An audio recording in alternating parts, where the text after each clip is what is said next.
Picture this.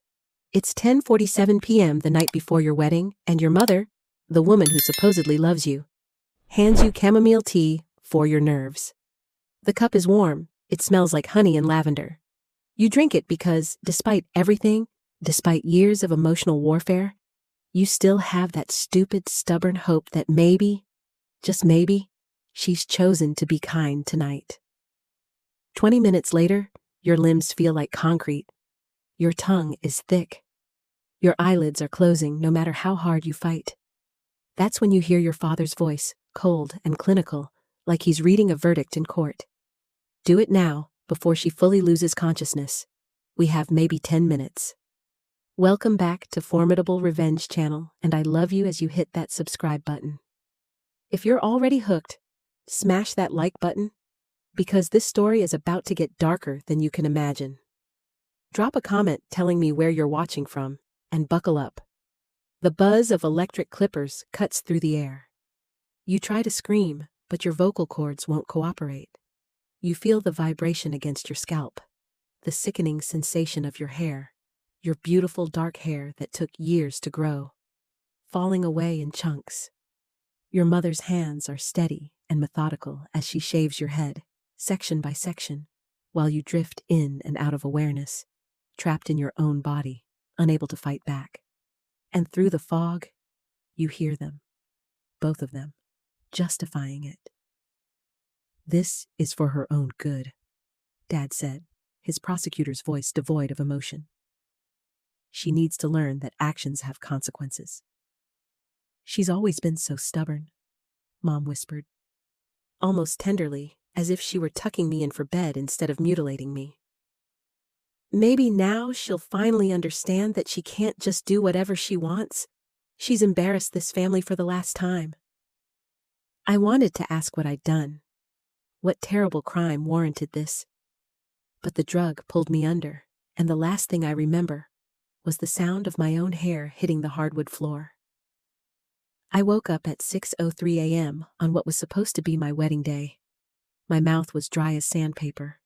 My head felt like it was stuffed with cotton. And when I lifted my hand to push the hair out of my face, a morning habit I'd had for 28 years, my fingers met bare skin. The panic hit immediately. I stumbled out of bed. Not my bed, I realized, but the guest room in my parents' house, where I'd stupidly agreed to stay the night before the wedding for tradition, and lurched toward the mirror. The reflection staring back at me wasn't human. It was a nightmare. My head was completely bald, not artfully shaved, not styled, patchy, raw. Red welts where the clippers had dug too deep. Nicks that had bled and crusted overnight. I looked like a trauma victim.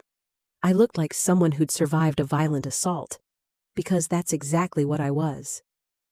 On the nightstand, anchored under a glass of water, was a note written in my mother's perfect cursive.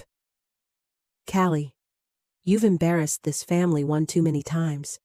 Your disrespect, your defiance, your poor choices, they all come with consequences. Consider this a lesson in humility. The wedding is canceled. We've already called the venue and told them you had a breakdown. Pack your things and leave by noon. You're no longer welcome in this house until you've learned to behave like a Morrison." Mom and Dad. I read it 3 times, 4 times, 5 times. Then I vomited into the trash can. Let me tell you who my parents are, because you need to understand the sheer audacity, the breathtaking hypocrisy of what they did. Richard Morrison is a federal prosecutor. He's put away drug dealers, human traffickers, corrupt politicians. He's been profiled in legal journals. He gives speeches about justice and moral accountability. He's the guy people call when they want to talk about law and order. Donna Morrison runs Hope Harbor, a nonprofit for at-risk youth. She's won awards. She's been on the news talking about the importance of protecting vulnerable children. She hosts fundraising galas where wealthy donors write 6-figure checks and congratulate her on being such a compassionate person. They're the couple everyone admires, the perfect family, the Morrisons who do everything right. Except behind closed doors, they're monsters. I was never the daughter they wanted. I was the crack in their perfect facade. I studied graphic design instead of law. I worked at a small creative agency instead of joining Dad's firm. I dated Marcus, a tattoo artist with a kind heart and strong hands, instead of the pre-approved Harvard grad they'd picked out for me. But more than that, I refused to pretend. I called them out when Dad screamed at waiters. I questioned Mom when she publicly praised foster kids while privately calling them damaged goods. I didn't smile for their performance. I didn't play along with the lie. So they spent my entire life punishing me for it. They told relatives I was troubled. They told their friends I was going through a phase. They framed every act of independence as rebellion, every boundary I set as disrespect. They gaslit me so thoroughly that for years, I genuinely believed I was the problem. The breaking point came 6 months ago when Marcus proposed. Not with a flashy ring at an expensive restaurant, but on a hiking trail at sunset, with a ring he'd designed himself. Silver, with a tiny opal, my birthstone. It was perfect. It was us. When I told my parents, they didn't congratulate me. They didn't even pretend to be happy. Dad said, "You're making the biggest mistake of your life." Mom said, "Don't come crying to us when he leaves you for someone better." I should have cut them off then, but there was still that stupid, desperate part of me that wanted their approval. That thought maybe, at my wedding, they'd finally see me as worthy. Instead, they saw an opportunity to destroy me. But here's the thing about being underestimated your entire life. You learn to be strategic. You learn to see 3 moves ahead. You learn that survival sometimes means becoming the thing they fear most, someone who fights back. My hands were shaking as I pulled out my phone. It was 6:47 a.m. The wedding was scheduled for 4:00 p.m. I had 9 hours. I could have collapsed. I could have done exactly what they wanted. Packed my bags, canceled the wedding, disappeared into shame. Instead, I called Marcus. He answered on the first ring. "Morning, beautiful. Ready to become Mrs. Chen?" My voice cracked. "Marcus, I need you to come to my parents' house, right now. Don't ask questions. Just come." The playfulness drained from his voice. "I'm already in the car." While I waited, I photographed everything. My bald head from every angle. The note, the bloody clippers I found in the bathroom trash, poorly hidden under tissues. The empty prescription bottle of Ambien in my mother's nightstand. Prescribed to her, but enough pills missing to knock out a horse. Evidence. I was collecting evidence. Marcus arrived 17 minutes later. I heard him arguing with my father at the door, then his footsteps pounding up the stairs. He burst into the room and froze. "Jesus Christ," he whispered. "Callie, what did they—" "They drugged me," I said, my voice flat. Shock, probably. "Last night, they put Ambien in my tea and shaved my head while I was unconscious. They said I embarrassed the family. They canceled our wedding." Marcus's face went through about 15 emotions in 3 seconds. Horror, rage, disbelief, then something cold and calculated that I'd never seen before. He crossed the room and took my face in his hands, looking straight into my eyes. "Baby," he said softly. "We're not canceling anything. We're going to burn their entire world to the ground. But I need to know. Are you strong enough for what comes next?" I thought about every time they'd made me feel small. Every cruel comment disguised as honesty. Every time they'd weaponized love to control me. Every year I'd spent trying to earn affection that was never going to come. "I'm strong enough," I said. "Good."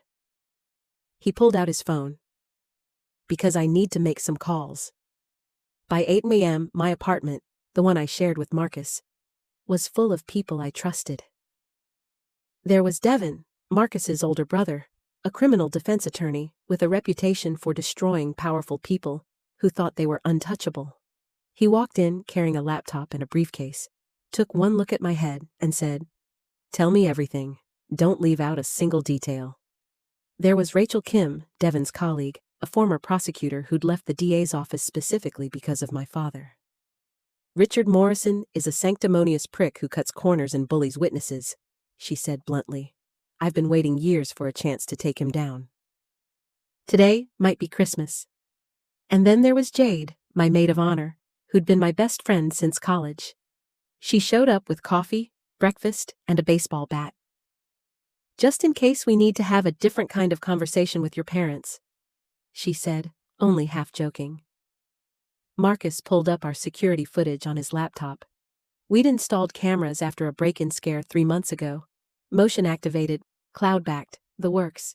Including one in the living room, where my parents had stopped by the night before to wish me well. Devin's eyes went wide as he watched. The footage was damning. 6:47 p.m. My parents arrive, all smiles. 7:02 p.m. Mom in the kitchen, crushing pills into a cup. Her back to the camera, but the motion is unmistakable. 7:15 p.m. She hands me the tea, I drink it, unsuspecting. 7:34 p.m. I'm visibly drowsy. Dad says, "Let's get you to bed, sweetheart." 7:41 p.m. Back in my parents' car. Mom in the driver's seat. Dad on the phone. "We're handling it. She'll learn her place." Then nothing until this morning, but we didn't need footage of the actual assault. We had motive, opportunity, and premeditation. We had them drugging me on camera. "This is felony assault," Devin said quietly. "Battery. Administering drugs without consent. Because your dad's a prosecutor and your mom works with vulnerable populations, we can add abuse of power. We're looking at serious prison time." Rachel was typing furiously. "I'm sending this to the DA's office right now. Your father's boss has been wanting to audit his case files for ethics violations. This gives him the excuse he needs." "Wait," I said. "Don't send it yet." They all looked at me. "I want them at the wedding first," I said. "I want them to think they won. I want them to show up and play the concerned parents in front of everyone who admires them. And then I want to destroy them publicly." Jade grinned. "Now we're talking." Marcus squeezed my hand. "You sure about this? Once we do this, there's no going back." I touched my bald scalp, feeling the raw skin, the evidence of their cruelty. I've never been more sure of anything in my life. By 10:30 a.m., we had a plan. It was beautiful, terrible, and perfect. Marcus called the venue and explained there'd been a family miscommunication. The wedding was absolutely still happening. In fact, could they set up a projector and screen? We wanted to show a special tribute video during the reception. Jade called every single guest and told them the ceremony was still on. "Ignore any messages from Callie's parents.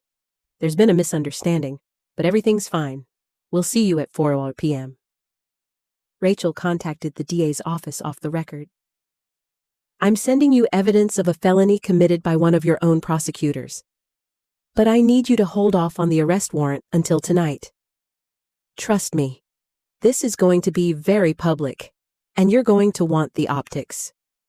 Devin prepared legal documents, restraining orders, civil suits, victim impact statements. "We're hitting them from every angle," he said. "Criminal, civil, professional. By the time we're done, they won't have a career, a reputation, or a dime left." And me? I got ready for my wedding. I put on my dress, a simple, elegant off-shoulder gown that Marcus had loved when I tried it on. I did my makeup carefully. Extra attention to my eyes since my head drew enough focus. I looked in the mirror and saw someone I didn't recognize. I looked like a warrior. Jade came up behind me. "You know you're going to be in every wedding photo bald, right? Years from now." "Years from now," I interrupted.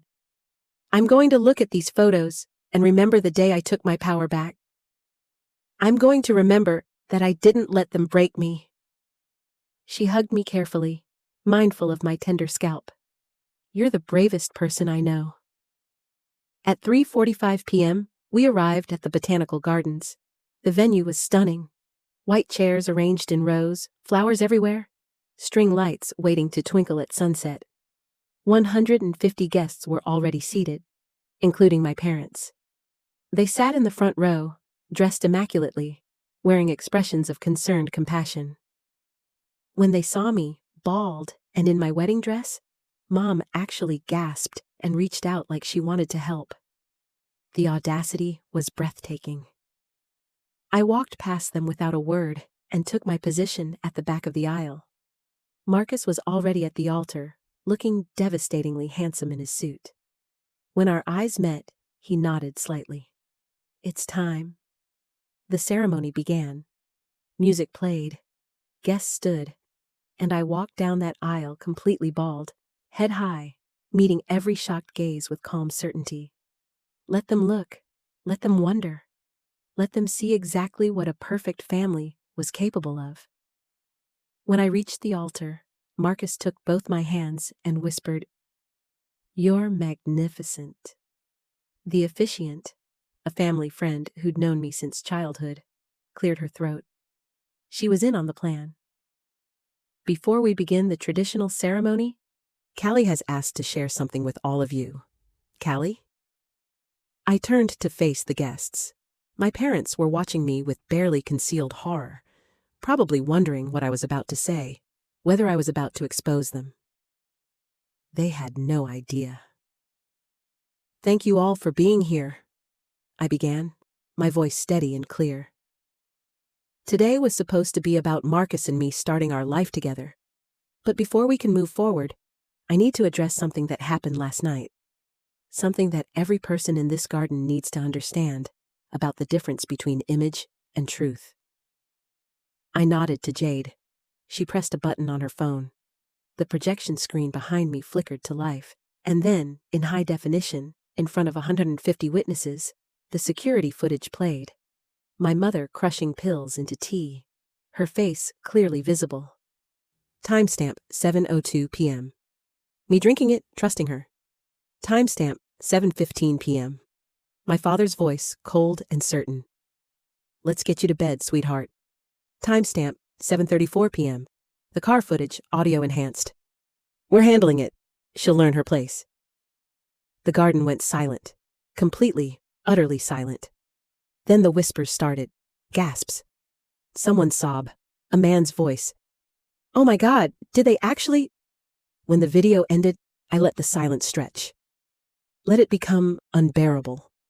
My father stood up, his face red. This is out of context. Callie, you're clearly unwell. Sit down, Richard. Everyone turned. Rachel Kim had entered from the side entrance, flanked by 2 police detectives and the district attorney himself. My father's face went ash white. Richard Morrison, Donna Morrison, Rachel said formally. You're both under arrest for felony assault, battery, and administering controlled substances without consent. You have the right to remain silent. No! My mother was on her feet now, tears streaming down her face. You don't understand. We were trying to help her. She's been making terrible decisions. She's been so disrespectful. We just wanted... You wanted to control her, Rachel said coldly. You wanted to humiliate her. You wanted to destroy her wedding because she didn't obey you, and you committed multiple felonies in the process. The detectives moved forward with handcuffs.